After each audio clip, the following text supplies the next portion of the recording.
Mes très chers bien-aimés dans le Seigneur, chers abonnés, élus de la chaîne Parole de Dieu, source de bénédiction. Que la paix et la joie de notre Seigneur Jésus-Christ soient toujours avec vous. Je suis une de vos sœurs du Burkina Faso et abonnée à la chaîne depuis 2023. J'ai l'immense joie de venir par le présent témoignage rendre grâce à Dieu pour le grand miracle qu'il a accompli dans ma vie, dans la vie de ma famille au cours de ce cheminement. En effet, depuis un certain temps, ma famille traverse des moments difficiles. Mais je vous fais économie de certains détails afin d'aller à l'essentiel. Et dans ces périodes de difficulté, il y a une de mes petites sœurs à qui on a détecté une grossesse extra-utérine. Et elle m'a fait cas de ça. Elle m'a dit qu'elle devrait suivre tout un certain nombre d'examens et des échographies et autres. Et si ça se confirmait, elle devrait suivre une intervention chirurgicale afin d'extraire l'embryon. Elle dit, ok, il n'y a pas de souci, on va mettre ça en prière. Et en même temps, j'ai initié une neuvaine au précieux sang de Jésus, vu que nous étions dans le mois de juillet, qui est dédié au précieux sang de Jésus. Et ensemble avec les autres membres de la famille, nous avons pris la neuvaine pour la soutenir spirituellement. Et au bout des quatrième jour de la neuvaine, elle est partie pour le soi-disant intervention. Mais finalement, elle allait, ils ont refait les examens, les échographies et autres. Et finalement, ils ont dit que non, ils vont passer par d'autres méthodes sans pour autant faire l'intervention. Et elle m'est revenue avec les nouvelles. J'ai dit, bon, c'est Dieu qui est à l'œuvre, on va continuer. S'il plaît à Dieu, il n'y aura pas cette intervention. Et nous avons continué la neuvaine. Et puisque chaque semaine, elle devrait aller refaire l'examen pour voir le taux, l'évolution de l'embryon au niveau de l'embryon. Voilà. Donc, c'est étant bon dans ce processus-là, dans ces moments-là, que un soir, une autre de mes petites sœurs qui venait aussi d'accoucher par césarienne, qui n'a pas douté aussi été facile, mais Dieu dans sa bonté, dans sa miséricorde, a étendu sa main et puis finalement, bon, c'était pas simple, mais il a pu vraiment nous épargner le drame. Donc, c'est dans ce contexte que la maman, à la demande de son mari, est allée l'assister, carrément dans une autre ville. Et donc, un lundi soir, il y a 3 semaines de cela, un lundi, voilà, elle m'a appelé vers les 18h tout en pleurs, m'informant qu'à la maman, on vient de l'appeler disant que la maman était victime d'accident de circulation et qu'elle a une fracture au niveau de la jambe. Donc, j'ai essayé de la calmer et puis j'ai dit, bon, d'arriver sur les lieux afin de nous donner de plus amples informations. Pendant ce temps, j'ai alerté tous les autres frères et sœurs pour les faire cas de la situation qui prévalait. Donc, quelque temps après, on a essayé de la rappeler, elle ne décrochait plus. Et c'était la panique totale. Puisque la ville là où elle se retrouve, c'est carrément, j'allais dire, extrêmement opposé de là où nous étions. et on n'a pas de la famille comme ça, directe, à côté. Finalement, c'est son mari qui a décroché, nous disant qu'elle aussi, elle n'a pas pu tenir. Elle a vu la main, bon, elle a piqué ses crises d'asthme et qu'elle s'est évanouie. Elle-même, actuellement, elle est en salle d'urgence aussi. Ils sont en train de la réanimer et avec l'oxygène et tout. Il dit, mais ça, c'est quoi ça encore? Voilà que, bon, avec la maman, on ne sait pas d'abord sur quel pied danser. Elle aussi, elle s'y met. Bon, il n'y a personne à côté à l'air cheveux pour vraiment soutenir. Et voilà. Donc, vraiment, ça n'a pas été simple. Ça a été une nuit blanche pour la famille. Et c'était des appels par-ci, par-là. Et finalement, bon, on s'est remis à la prière en attendant les résultats. Entre-temps, j'ai fait un audio tardivement à la nuit au frère Ange-Marie pour lui faire cas de la situation qui prévalait, vu que, bon, depuis un certain temps, il est devenu mon guide spirituel. Donc, quand il y a souvent des difficultés ou autres, bon, je partage avec lui pour avoir des orientations spirituelles et autres. Donc, calmement, il a écouté l'audio et il m'a tout simplement répondu me disant que d'aimer de rester dans la prière, que Dieu veut passer par moi pour sauver ma famille, ma nation, mon pays, et Dieu veut se glorifier, passer par moi pour glorifier son nom. Et que de beaucoup prier. Je vais pour la guérison des malades, pour la paix pour mon pays. Bon, mes frères et sœurs, c'est pas facile. Pour quelqu'un qui vraiment vit dans une situation pareille, je m'attendais vraiment à une réponse, bon, à tout sauf ce genre de réponse, quoi. Et pour tout dire, j'attendais une solution miraculeuse, si je peux le dire ainsi, de la part du frère Ange. Mais tout ce qu'il m'a donné comme réponse, et puis il est resté silencieux. Il dit, bon, quand cela ne tient, on va continuer la prière comme il a demandé. Donc, en tout cas, cette nuit, ça a été veillé, c'est prié. Le lendemain matin, maintenant, les choses ont commencé à se dessiner. Ils ont confirmé c'était une fracture au niveau mince. La fracture, c'était un peu compliqué vu l'âge de la maman et puis là où ça s'est localisé. Vraiment, bon, humainement, c'était vraiment sérieux quand même. C'était sérieux. Et vu la distance de là où elle était, parce qu'on ne pouvait pas faire l'intervention, il fallait carrément que ce soit à Ouagadougou, qu'on la ramène, on l'évacue pour, ça devait être fait par des spécialistes, des professeurs. Donc, et les pronostics qui étaient là, et d'abord, la difficulté pour l'évacuer, c'était des angoisses pour résoudre ce problème.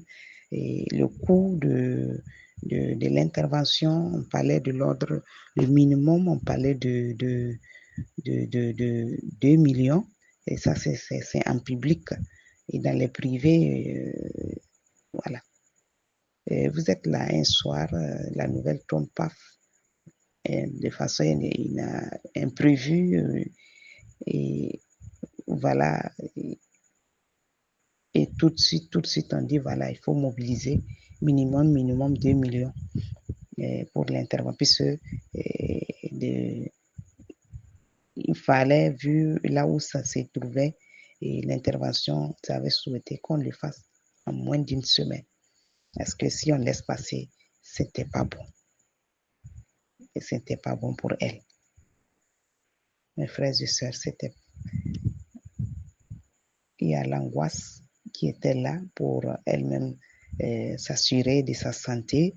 Et il y a les ressources aussi qu'il faut mobiliser.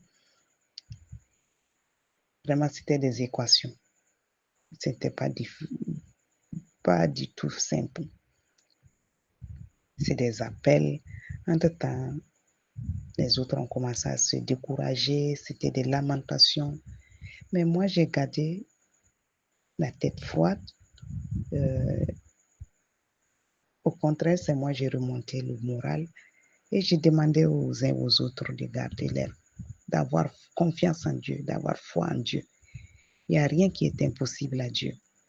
Et en même temps, bizarrement, je ne sais pas, une voix qui est venue, qui me disait, dans Ézéchiel 37, Dieu a demandé à Ézéchiel de prophétiser sur des ossements asséchés. Et ces ossements se sont reconstitués. Ils ont pris forme, la chair, les nerfs, la peau,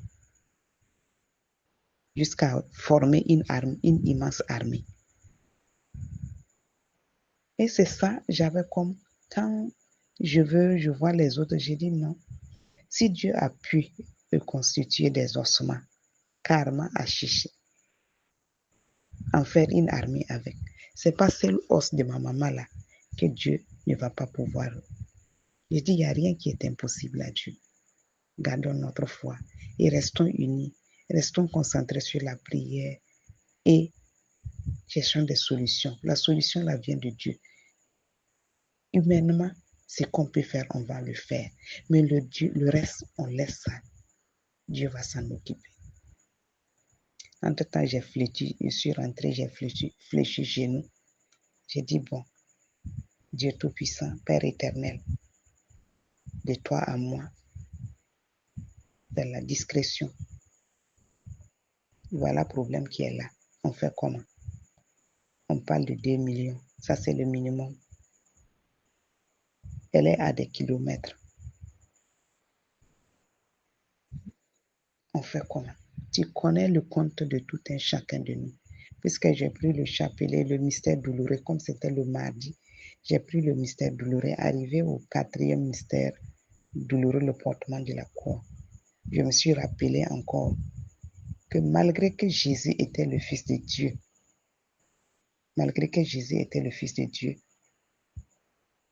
il a fallu que Simon, il pouvait transporter sa croix seul jusqu'au lieu du crucifixion. Mais Dieu a mis Simon de Cyrène sur sa route, qui est venu l'aider à porter sa croix, malgré qu'il était le Fils de Dieu. N'en parlons pas de nous pauvres pécheurs.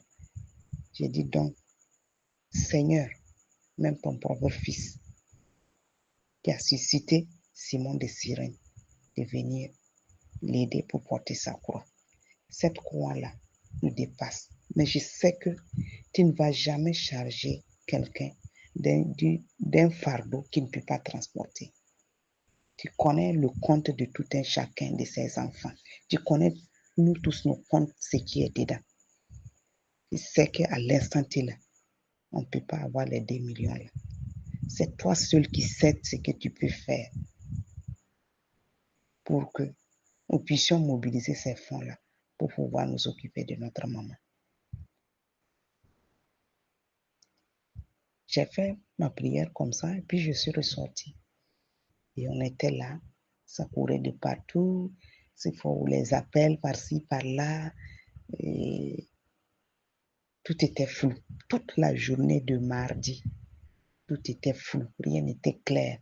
Même son évacuation, là-bas aussi, on demandait 200 000 francs pour l'évacuer à Ouagadougou. Et c'est dans ces recherches, finalement, c'est vers les 18 heures qu'on a pu avoir l'évacuation. Je vous assure, mes frères et sœurs, de 200 000 francs pour l'évacuation, nous sommes allés à 90 000 francs pour l'évacuer pour Amine. j'ai commencé à rendre grâce à Dieu. J'ai dit le reste aussi, ce serait simple comme ça. Pendant qu'elle était en route, on mûrissait toujours les réflexions. Et de 2 millions, je vous assure, la clinique, deuxième clinique de référence qu'on a eue, de 2 millions qu'on nous parlait dans le public là, la clinique avec l'intervention, une connaissance d'un de mes beaux-frères qui est professeur, qui intervient là-bas. On a eu des réductions de 2 millions. On demandait maintenant 500 000 francs pour qu'elle puisse rentrer, verser 500 000 francs pour qu'on puisse l'admettre au niveau du bloc. Ça, c'est pas un problème. Elle est arrivée à 0 heure au Ouagadougou. L'ambulance est arrivée précisément à 0 heure. Je vous assure, le lendemain matin, à partir de 7 heures, on avait déjà pu mobiliser plus de 800 000 francs. Sans compter les autres frais qu'on a déboursés de l'autre côté. Mais jusqu'à l'heure actuelle, je ne peux pas vous dire comment on s'est débrouillé pour mobiliser ces fonds-là. C'est Dieu seul qui sait. Je vous assure, mes frères et sœurs, je ne sais pas comment. Le lendemain matin, 7 heures, on avait déjà 800 000 francs qu'on a pu mobiliser. Ces enfants. Voilà. Pour dire jusqu'à où, quand on a confiance en Dieu, il n'y a rien qui est impossible à Dieu. C'était un abandon total. On avait tout laissé entre les mains de Dieu. Et c'est à lui de voir ce qu'il peut faire. Jusqu'à aujourd'hui, je ne peux pas vous dire comment on a pu mobiliser les 800 000 francs à l'intervalle de 24 heures. Et elle est rentrée dans le bloc. Sans vous mentir, la famille, c'est comme je l'ai dit, ce n'était pas facile. Mais on a pu mobiliser les 800 000 francs. On parlait que l'intervention allait être compliquée, elle allait être alitée. Le minimum, c'est 3 mois, et sinon, voire même 6 mois. Il y a d'autres même qui font même une année, surtout avec son âge. Elle est rentrée dans le bloc le mercredi à 17h. 20h, ça avait déjà fini l'intervention. Il dit que bon, et les effets secondaires là, ça allait être vraiment, il faut que bon, au moins 3 ou 4 personnes restent pour veiller sur elle parce que quand après les effets secondaires, l'anesthésie, la personne souvent c'est pas simple. Je vous assure, on était 3 à rester avec elle. Que ce soit elle, que ce soit nous. Nous avons tous bien dormi la nuit là. C'est moi, entre-temps, à 3 heures, je me suis levé comme d'habitude pour mes méditations et puis mes prières. Mais tout le monde a bien dormi, il n'y a pas eu d'agitation, tout était normal. Et j'ai su que, c'est-à-dire, Dieu a tellement mis des bouts, depuis la procédure de son évacuation jusqu'à l'intervention, je voyais l'œuvre de Dieu seulement. Des bonnes personnes qui vraiment, que Dieu mettait sur notre route, qui facilitaient tout pour nous. Qui facilitait tout pour nous. 48 heures après l'intervention, on nous a libérés. Quelque chose qu'on parlait de 3 mois. On se plaignait, on se posait la question, comment on va faire, qui va veiller sur elle, surtout que nous travaillons tous, qui va s'occuper d'elle. Il y avait tous ces questionnements-là. Mais à l'intervalle de 48 heures, on nous a libérés. On a dit d'aller continuer comme bon. Fort heureusement, dans la famille, il y a les 2 sœurs qui sont de la santé. Donc, ils allaient continuer les traitements à la maison. Ça ne nécessitait plus qu'elles soient hospitalisées. Et je vous assure, rien que avant, c'est hier elle allait, puisqu'on l'a donné 2 semaines pour qu'elle reparte. Ils vont vérifier, voir l'évolution, s'il n'y a pas eu d'infection et tout ça. Hier, ils sont allés. Ils ont dit qu'il n'y a même pas de problème, que ça évolue très bien. Et on donne, dans 1 mois, elle doit repartir pour qu'on enlève les agrafes. C'est des fers, ils ont placé, puisque là où ça se situe, on ne pouvait pas plâtrer. Voilà, ils ont mis des fers. Elle a commencé sa rééducation la semaine passée. Pas plus tard qu'hier, j'ai appelé, puisque je ne suis pas sur place. Voilà, après l'intervention, bon, après les 48 heures, là, je suis reparti à mon poste. Mais elle arrive à faire, à sortir, voilà, faire quelques pas avec ses béquilles et puis elle repart. Sincèrement dit, je ne fais que rendre grâce à Dieu. Et l'autre grande nouvelle que je vais apporter aussi, c'est la petite sœur. Donc, puisque entre-temps, quand bon, l'accident s'est produit, on avait même carrément mis de côté, bon, celle pour qui, puisque quand j'avais même fait signe au frère Ange, là, c'était pour voir, bon, et comme déjà on était sur une éveil pour elle, voilà, ça aussi, ça vient se mélanger. Voilà, il faut prier pour qui et puis laisser pour qui. C'est pas facile. Mais je vous assure, mes frères et sœurs, le, le, le, le lundi, elle m'a appelée toute joyeuse, me disant de vraiment rendre grâce à mon Dieu parce que tout est devenu anormal. Ils ont fait les examens, c'est parti, toute seule, sans intervention. Je ne fais que rendre grâce à Dieu. Voilà. Je ne fais que rendre grâce à Dieu. Dieu nous surprend toujours agréablement. Au moment où nous pensons que tout est fini, puisque j'ai été vraiment, bref, j'ai sauté des étapes pour ne pas aussi, voilà, prendre trop de votre temps et être trop long. Voilà. Mais c'est tout simplement, je sais que c'est la main de Dieu, la miséricorde de Dieu qui s'est manifestée. Et ce cheminement aussi sied avec ce par quoi nous sommes passés. Je pense que le cheminement, c'était pour aller à la découverte de Dieu, c'est pour découvrir Dieu, c'est pour connaître Dieu davantage. Et Dieu s'est vraiment révélé dans ma famille. Nous l'avons expérimenté. Nous l'avons expérimenté. Donc, je vais exhorter quelqu'un. Je veux conseiller,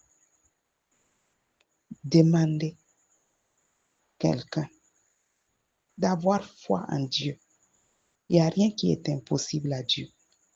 Quand tu t'abandonnes, ses largesses n'ont pas de limite. Sa grandeur n'a pas de limite. Il suffit de s'abandonner à lui seulement. Cette fois-ci, je peux dire que c'est ce qui s'est passé. Et c'est après que je me suis rendu compte de ce que le frère Ange voulait dire. Je vous assure que pendant la tempête, comme on aime le dire, pendant le désert, façon dont la famille était secouée, tourmentée, moi j'ai su garder mon calme. Et au contraire, c'est moi j'ai remonté les gens. Et chaque fois quand je viens, c'est des paroles, c'est des versets bibliques que, bon, vraiment, ça venait comme ça toute seule. Et quand je parle, je voyais que je réconfortais les uns et les autres. Et ça aidait beaucoup. Et quand je demande, mettons-nous à prière, personne ne discute. On arrivait et ça a beaucoup contribué. Ça a beaucoup contribué. Même avant qu'elle ne rentre dans le bloc. J'ai demandé tout un chacun de son côté, voilà, prenons le rosaire pour l'accompagner. Et tout s'est très bien passé. Il n'y a pas eu de complications. Il n'y a pas eu de complications. Mes frères et sœurs, Dieu existe. Laissez-vous surprendre par Dieu. Il est merveilleux. Il est merveilleux. Sa grandeur n'a vraiment pas de limite. Et je sais s'il l'a fait pour moi, il peut aussi le faire pour toi. Il suffit que tu t'abandonnes à lui seulement. Et il se laisse découvrir.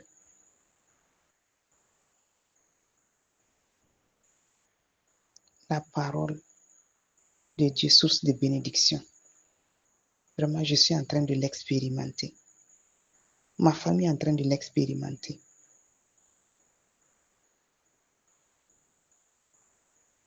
Donc, je vous exhorte, je vous demande d'avoir foi en Dieu. Et aussi, j'allais oublier autre chose qui m'a aussi marqué après tous ces événements. Et c'était le dimanche, c'est à travers l'homélie du prêtre, le dimanche, j'ai compris, l'Esprit Saint m'a fait comprendre quelque chose aussi que je faisais, mais je ne me rendais pas compte. C'est comme quand dans les enseignements, le frère Ange nous dit souvent que quand tu fais de l'aumône ou de la charité, c'est comme si tu épargnais pour toi-même. Voilà. Je suis quelqu'un de nature en tout cas, je sais que 2 ou 3 fois, souvent dans les réseaux sociaux, on voit des publications où il y a des gens qui sont dans des situations de détresse, qui n'ont pas vraiment les moyens qu'il faut, soit pour une évacuation à l'étranger ou soit pour une intervention, et on fait un SOS pour collecter des fonds pour aider ces personnes. Pas 2 ou 3 fois, je sais que j'ai fait des gestes, même si c'est modeste. En tout cas, sans connaître les personnes, souvent même, c'est même pas dans ma ville ou même dans mon pays. Comme on laisse des numéros où on peut faire les dépôts, moi, je le fais sans connaître la personne. Et après, souvent même, il y a des retours, on vient remercier les gens pour dire que vraiment, vous avez contribué et l'intervention s'est très bien passée ou l'évacuation s'est très bien passée. Voilà. Une seule fois que je sais que c'était dans ma ville, mais je ne connaissais pas la personne, mais j'ai contribué.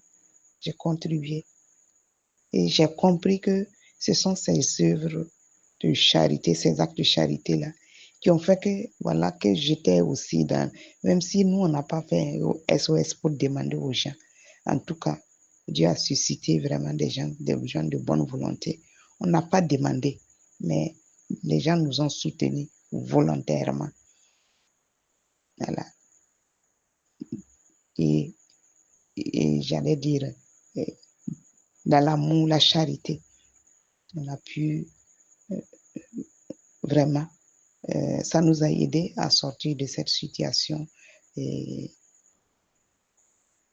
donc, c'est pour dire que vraiment, la charité, c'est comme le frère Ange le dit, c'est de l'épargne.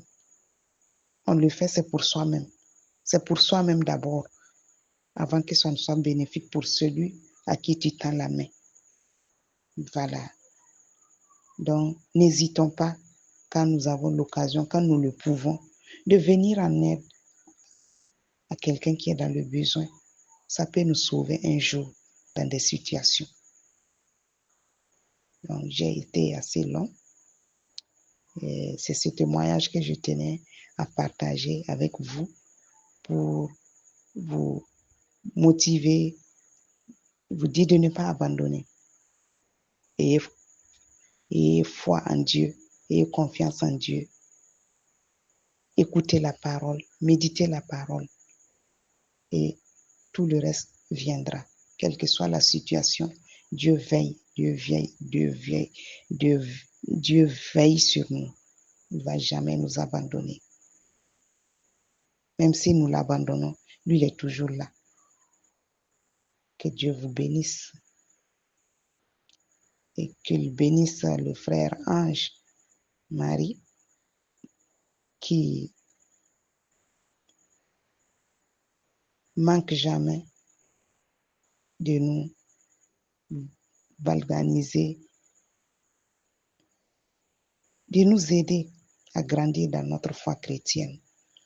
Que Dieu bénisse sa famille, toute son équipe, la sœur Marie-Madeleine, à qui l'Esprit Saint a révélé le thème de ce cheminement dans lequel nous sommes. Que Dieu vous bénisse tous et qu'il continue de vous fortifier, de vous donner les grâces nécessaires dont vous avez besoin pour cette mission si noble qu'il vous a confiée.